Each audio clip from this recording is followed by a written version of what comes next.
Welcome to today's episode, How Did Europe Become Europe? The podcast exploring the ideas, history, and politics that shaped Europe not just as a continent, but as a concept and a paradox. I'm your host, Aybars Öztuna, Global Partnerships and Fundraising Lead at the European Integration Group.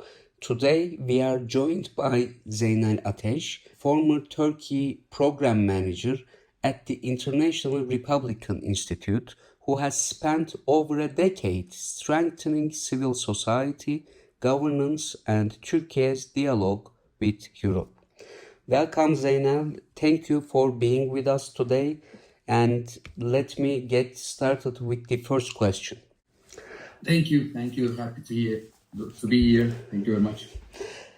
To what extent can contemporary public religiosity in Turkey be interpreted not as a departure from secular modernity, but as a localized experiment in post-secular governance that mirrors the challenges Europe faces in integrating spirituality with rationalist state structures? Thank you. Well, first of all, I would say this, first and foremost, I think we have to go with the Turkey, a little bit context on Turkey's own modernization experience, how it came to be to have a better understanding of the both institutional and social implications, which would also inform our understanding of today's differences between how the society and the institutes understand and approach secularism. So as you know, Turkey's modernization history has started in early 19th century. And I believe one of the main differentiating factors in Turkey's history is that at the end of the day, Turkey's modernization decision was not necessarily stem from adapting to a new economic development that also promised a greater wealth for certain parts of the society, or some philosophical driving forcing and value-based enlightenment, etc. It was practically an existential necessity. So I would argue that Turkey's own modernization is quite pragmatic in nature, both in the way it started, why it started, and how it developed. We saw, because we had more industrialized armies being visible around us, like the Ottoman Empire was obviously declining, couldn't compete with its European rivals. So that's how we kind of started, and you can take it all the way to the formation of the Republic, and which is in itself, by definition, a modernization project. And it's quite a unique example too, I would add. Very effective, very fast, very rapidly institutionalized, canonized through fundamental documents, constitution, etc. But yet you are dealing with a society which is hardly urbanized, population proportionality wise, let alone industrialized. I would say it's quite a unique example. But saying all that, in that framework, I think going back to your question, I would argue again, Turkey as a secular state, and as you framed it, a Turkish society with a more public contemporary or public religiosity.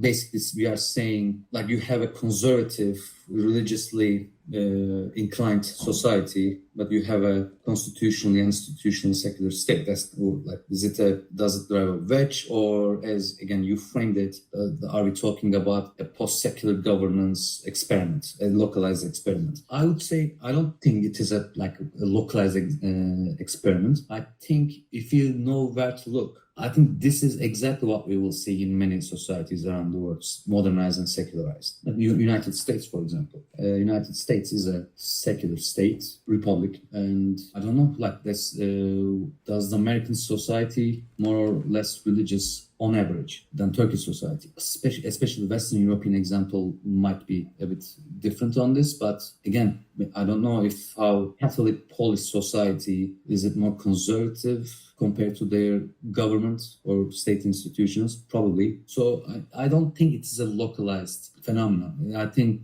the naturally what makes us ask these questions and wonder these aspects is because by a good margin we have to say that Turkey is by far basically the only secular country with a Muslim majority, and within the Muslim world, I think it would be fair to say at this time and place, like at this stage of history, most advanced and modernized society and state, integrated fully to the Western system and so forth.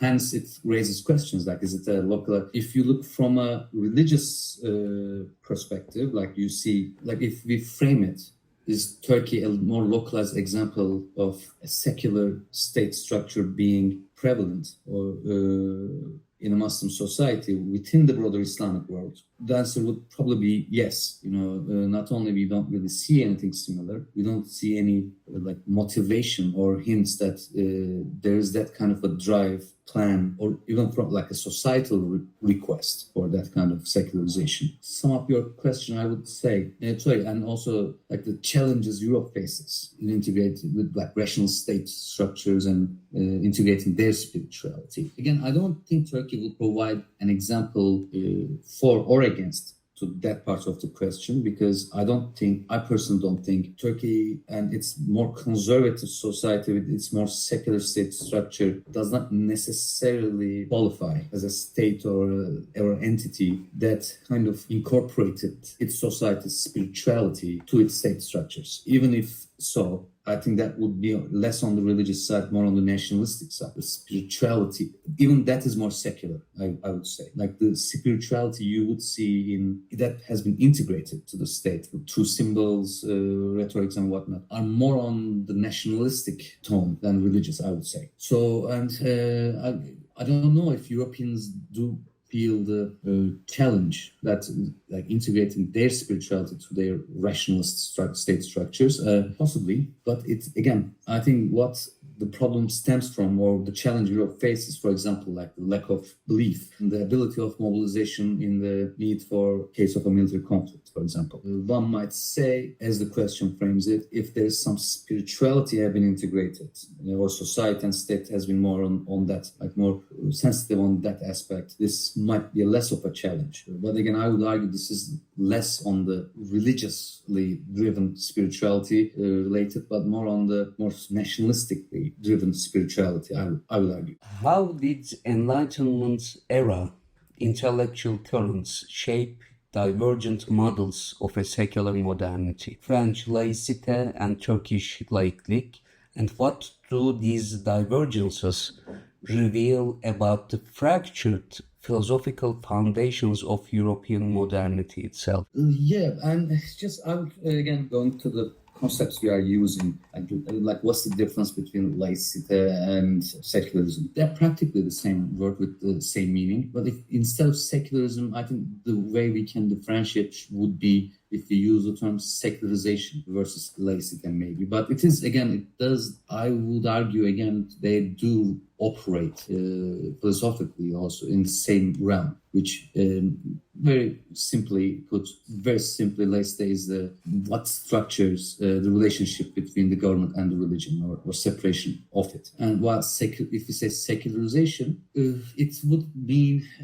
it refers to more broader social trends and transformations around the religion and religion's role within the state and society. So I think this is also where the philosophical divides or divergences also stem from. Again, divergent, what is a divergent model? Like, again, going back to modernization, so maybe what we see is, again, very simply, like if you go far back enough, like the first rule of modernization is urbanization. Like if you go further back, it's going from hunter-gatherer to the agriculturally sustained society, etc. But then what we're talking by modernity and these concepts is mainly post-industrial revolution and enlightenment, as you also mentioned. You have to industrialize. You have to nationalize. You need to change the way the structure of the society, I guess, basically being transforming from subject to citizen. And this, by definition, in itself is also a secularization in itself, because when you're a subject under a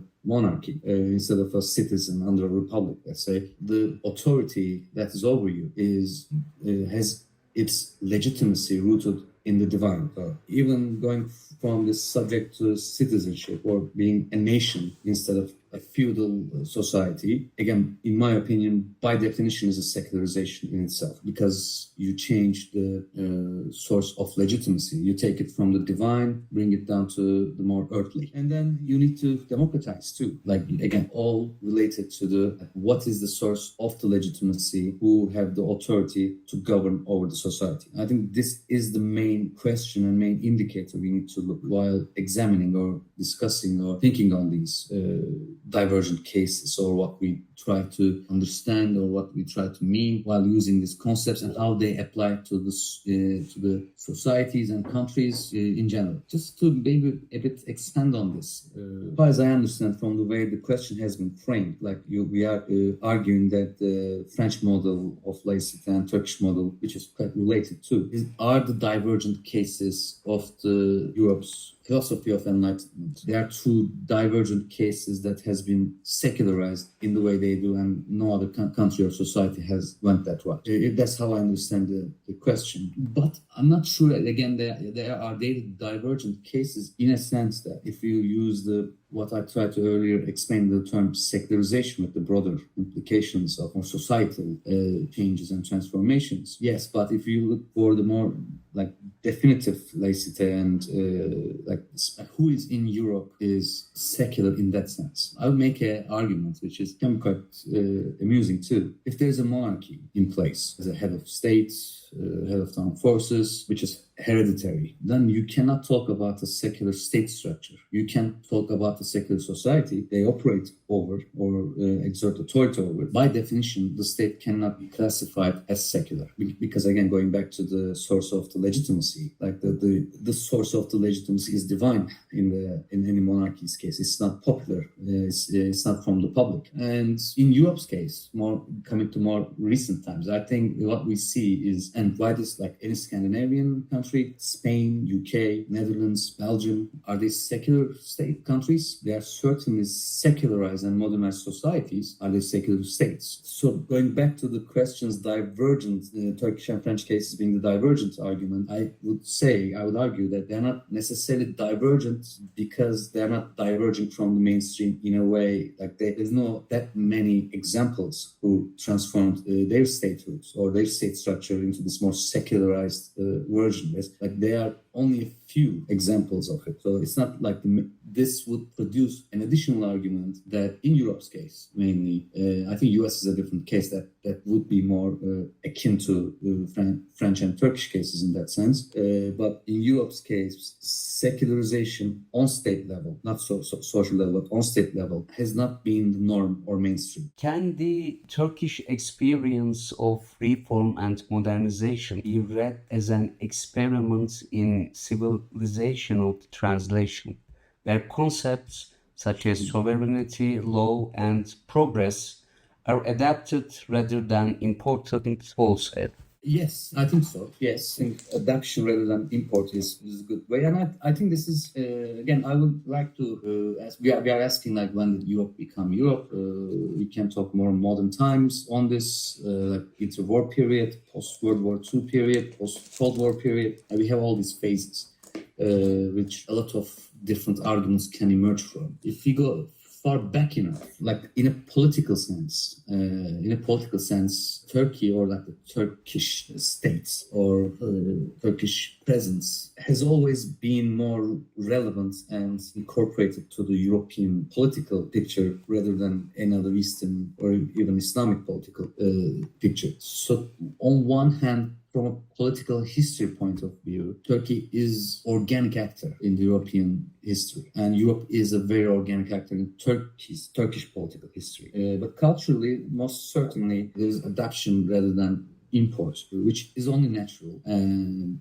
again, maybe for comparison, we can see like what would be an import rather than adaptation makes us say what Turkey did is the latter rather than the former. Maybe the American case might comparison or example on this, because that is basically a colonial tax feud turning into a revolutionary war, which has formed a new state and a political entity in the new world. But on principles it has been built upon, or like the society that it has emerged from, is purely European. The models or like the ideas, as far as I can see, they've been like practically imported, because it was very organic for them.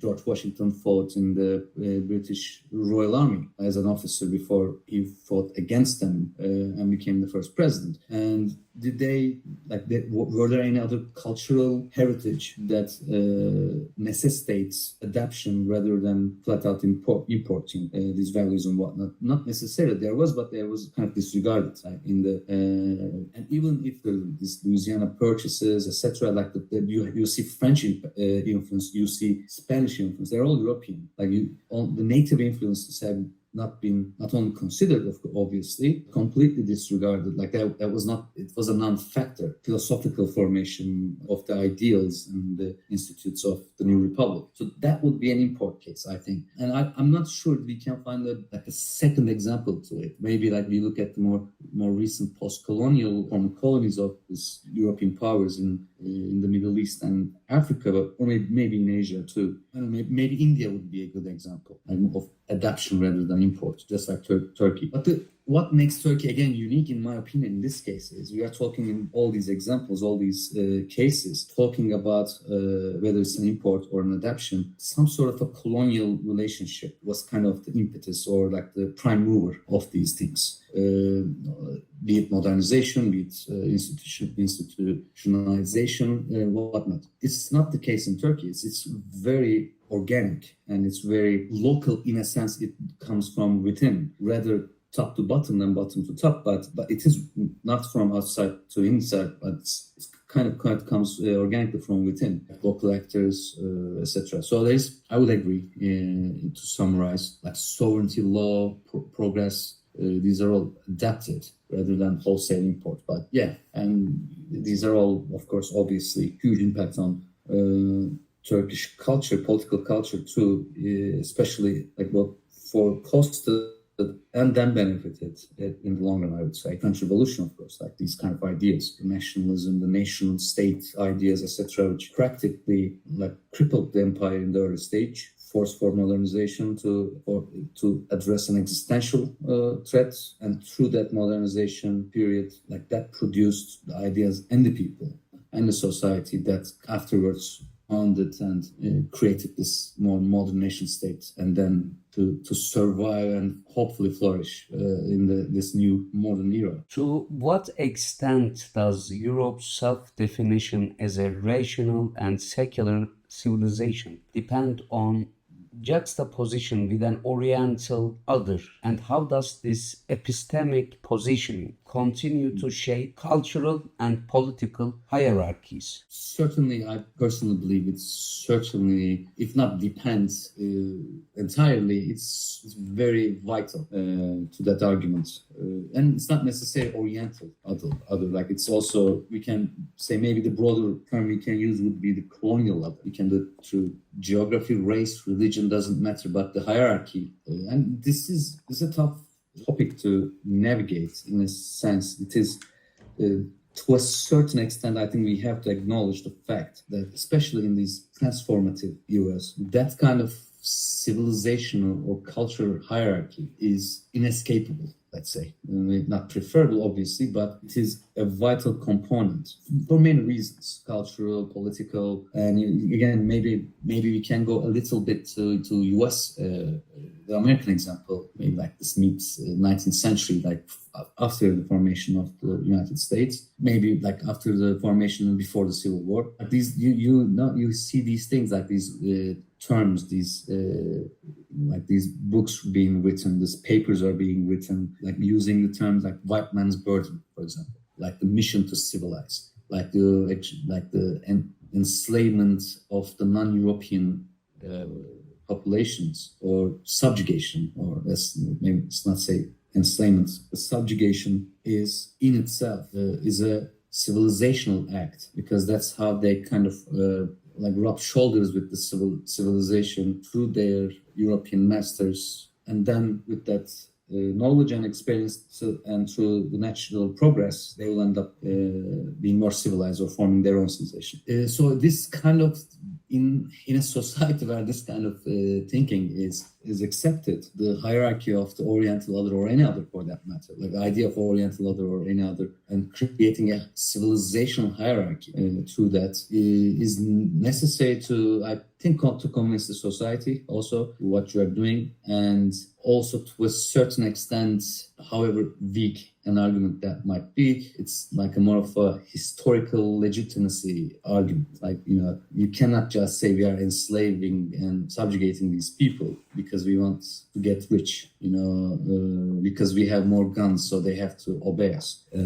It's a white man's burden, basically, because we have to. We are the civilized ones. We are bringing the human race and like the civilizational progress to the next level. So as long as it is for that progress, since we are the ones doing that progress, so there is a hierarchy, again, by definition. How can we understand the tension between universalist ideals and local adaptations in both European and Turkish intellectual histories, particularly in the governance of pluralistic societies? I just realized I haven't responded to the last part of the previous question, that like how does it shape or does it continue to shape cultural and political hierarchies? Yeah, it's a very difficult question like this. To a certain extent, I think obviously it's not shaping as it used to, obviously, but we are operating. It's not like this is less relevant to Turkish case, but more relevant to post-colonial countries and their former like the colonial subjugators. Okay, yes, it's not the same now, and now you are equal, on paper, equal nation states, like recognized in UN and whatnot, but they have emerged from the system and like centuries of subjugation. So I would guess that it is quite a difficult societal and mental barrier to breach, and possibly even the animosity they might have is quite hard to forget too. Like maybe just as an example from a Turkish context would be like what we call, you would know this, our European friends may not be very familiar, but like this, what we call the Sèvres syndrome.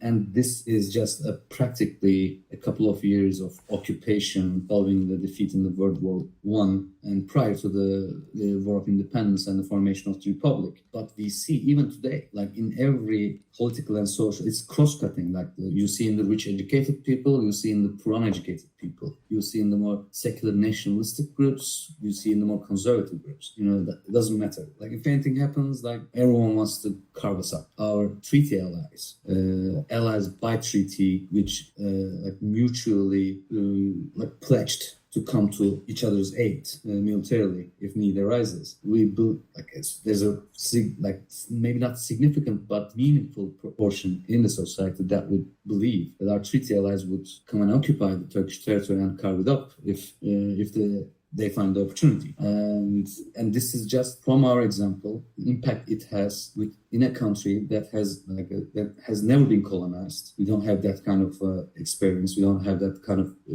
historic cultural impact or burden. But yet, even that affects us in a way that it's quite hard to reverse. And I can only imagine what it would be in these colonial, post-colonial states would have to their Western counterparts. Sorry, I don't want to leave it unanswered. No, that's excellent. Thank you for covering that. And what might Turkey's historical oscillation between multiple political and philosophical traditions, Ottoman, Islamic, European, serve as a lens to rethink the coherence and theology of Western modernity itself? Like if you look the Ottoman, Western, Islamic, and maybe Republican, we can as the product of the three distinct philosophical traditions.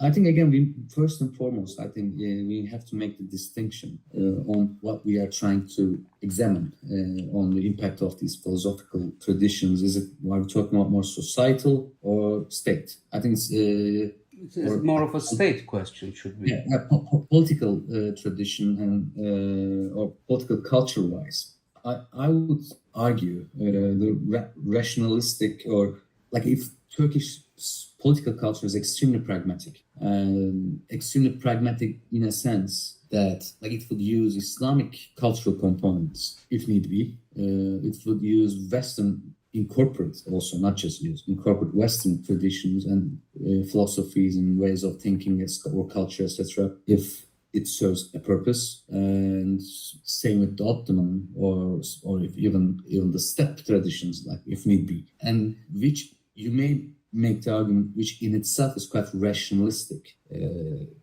way of politics, or the way to approach politics, which again, as an extension, is quite modern. And with regards to coherence of, you said coherence and theology, right? Right. But I think it opens a door to quite an interesting comparisons, because I think in the West case, especially for Europe, let's say, in the development of their political culture and their modernization, the role of religion or their theology, the role of Judeo-Christian values, the role of church is incomparably more significant than in Turkey's, the role of the Islamic tradition and values in Turkey's own modernization and forming of its political culture. Completely agree, yeah. Which I find quite fascinating and interesting, because maybe that is also what propelled or motivated or mobilized this European Enlightenment, with this rationality coming into picture and whatnot.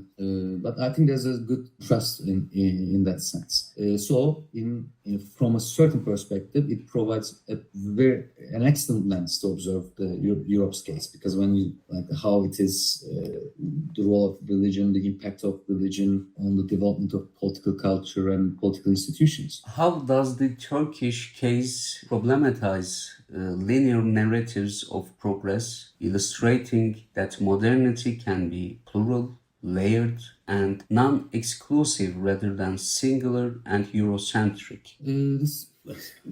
I think the main argument here would be can the Turkish case be an example of a modernization which is not necessarily fully European-centric, non-European modernization with European components. Am I understanding it correct? Yes.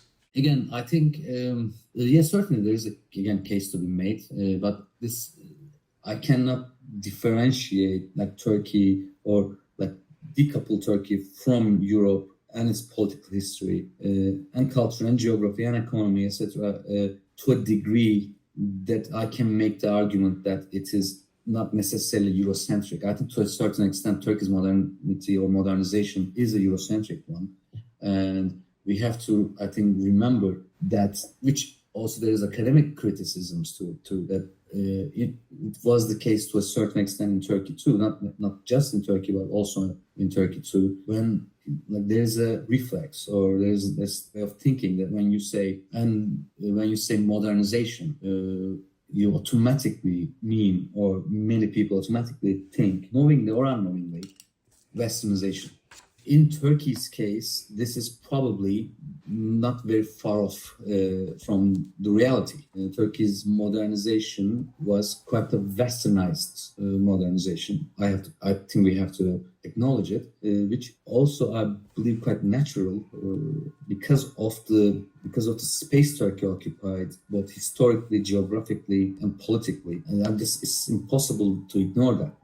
It's just the interaction is inevitable, and your trade partners are there, your existential threats are coming from there, your expansion routes are going through there, in whatever era you are looking for. So I think Turkish case, instead of problematizing this Eurocentric modernization, I think it kind of enhances it, to be frank. And I'm thinking, again, some examples that we can compare. I think maybe the Russian, the Soviet model maybe might be a different example than the... Is an alternative, yeah.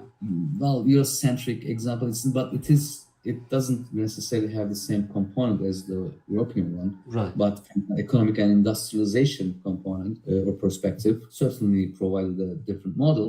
Because if you look at like the Japanese case, it's quite Western centric too, from even to the clothing. This is again, I think this also relates to the previous, some of the previous questions. Like at this stage, do we have any model of modernization that doesn't also bring within a westernization?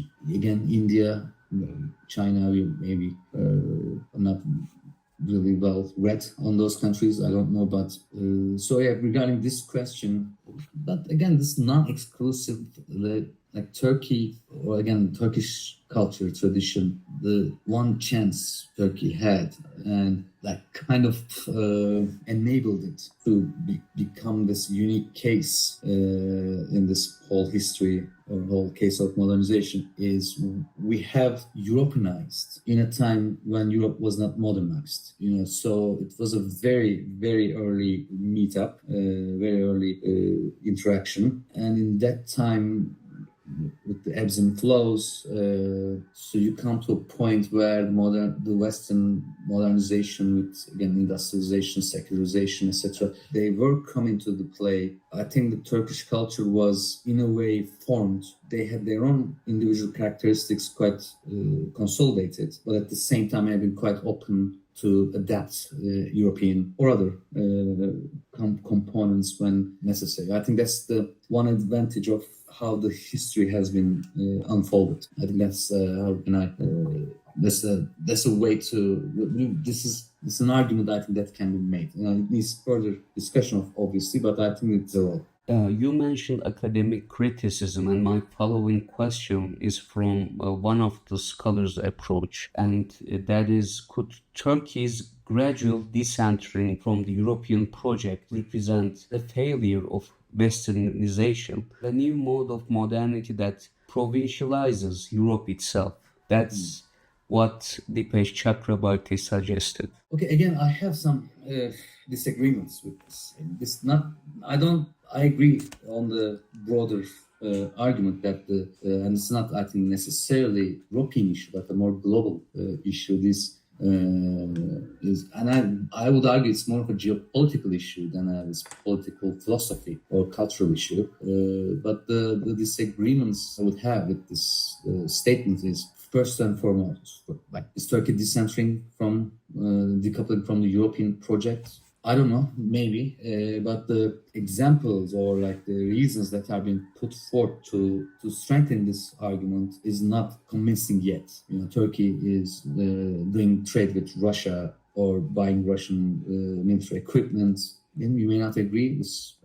I personally don't think it was a great idea, but I don't think it's like an institutional breakup scenario. I think this level of arguments needs a bit more significant proofs for this. First and foremost, again, like trade numbers are going up, the security cooperation is increasing. As for every argument you can make, the European project Turkey is, as far as I can follow, like every single Turkish official in every single opportunity and every single topic regarding Europe is always emphasizing that full membership to the European Union is a strategic goal, which Turkey is not diverting from. And so that's not necessarily the main component or main argument of this the statement, but I just don't like these kind of big framings or big arguments using this arbitrarily. On the second part, again, failure of westernization. Again, as I tried to explain in the previous question, I think we have to accept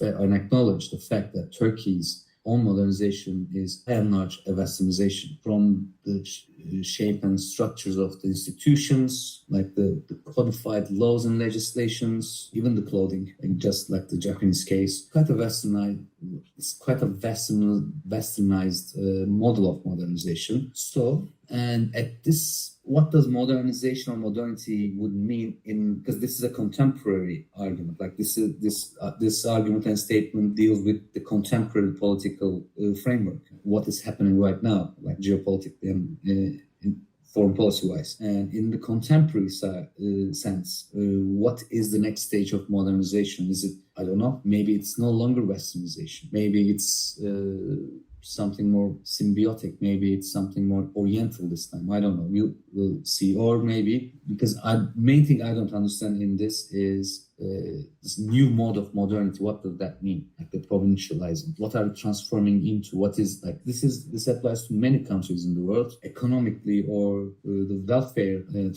we can create for our citizens may not be at the level of some more developed European countries, but there's no difference in modality.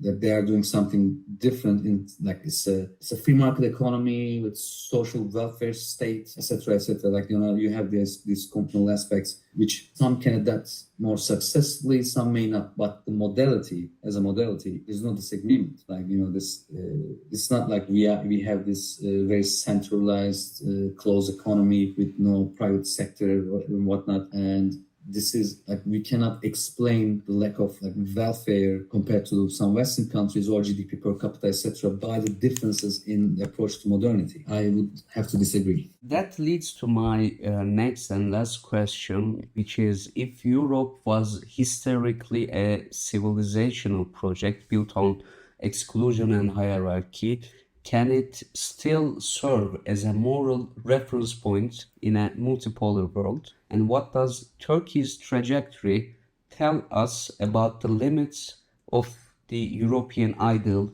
today? First and foremost, I would say, I don't think morality is, like everyone tries to have the moral high ground, but in civilizational arguments or claim, especially, which also at the same time claims to be a moral reference point, like a vain, inconsequential effort. Because then, let's be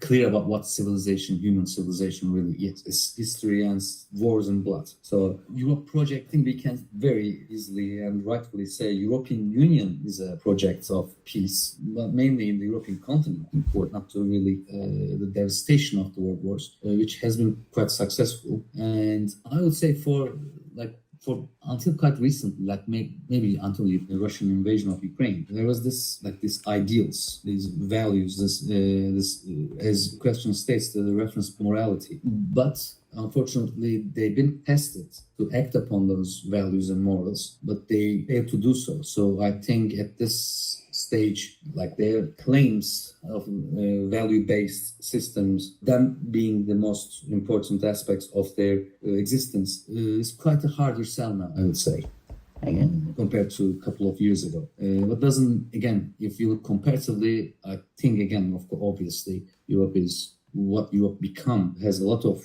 reference points for any country and society should at least partially influenced and inspired by. But for this, I would also like Europe again. Like, when did Europe become Europe? Like, what are we like? Are we talking about Spain in the 70s? Are we talking about Romania in 60s, or like the other or divided Germany in the 80s? I think if we go to the big World War II, none of these democracy-related values not necessarily existed institutionally. They are all Eurocentric values. Obviously, all of their source is in the European Enlightenment, no question. Institutionalized versions of those have quite a while, and we argue mainly came back to the continent to be institutionalized by the Americans after the World War II, and then after incorporating the post-Soviet countries, the Baltics and the Balkans, etc., back to the European project. No one argues Ceausescu's Romania was a more reference point, I assume. And morality in Europe, I think we have to also say, it is not quite a Judeo-Christian sources of it, which is again natural. Religion usually, especially pre-modernity, religion is kind of the only source of morality. But Turkey's own trajectory, and Turkey's trajectory in this sense looking forward, or what Turkey was and became up until this time. I don't think it says anything about the limits of European ideals because, again, from a geopolitical standpoint, at this stage, currently Turkey is quite an important regional actor now, and I would argue quite comfortable in dealing with its European allies compared to a couple of years ago, given the circumstances. But the European ideals politically and intellectually and socially keeps they are still the main reference points for Turkey. We are still aspiring to be a member of the European Union. We are still aspiring to be to establish a better and more institutionalized democracy, rule of law, etc. These are all European ideals at the end of the day, and European ideals which are now practically the global reference point. So I don't think that the Turkey's own trajectory tells us anything about European ideals today, but I think the main issue and problem is, main thing that if you want those ideals, what main European powers now showing us, if you want those ideals to be alive and well and continue to be reference points, you just need to have the strength and will also to act upon them. I think that's the main philosophical crisis of Europe at the moment, because it is being tested, with this a lot of tragedies around the world now, some closer to Europe than others, a lot of aggression and types of acts that Europe would very confidently argue that they would not just watch and do nothing, but when tested they were quite incapable of. And unfortunately, when the global politics demand evolves into more hard power becoming the more valid currency than soft power, you need to find ways to reintegrate these values and maybe preserve them, or just to remind people that they do matter. But we'll see. They have with all that being said, I think Europe has the capacity and accumulated know-how to adapt to this new dynamics. But I'm not sure if they have the political will to do so. I think the capacity is there, but we'll see. If they can adapt, if they can become more of a appropriate actor to this new times, I think we will see those values are being, to a certain extent, become more being reference points again. That wraps up this episode.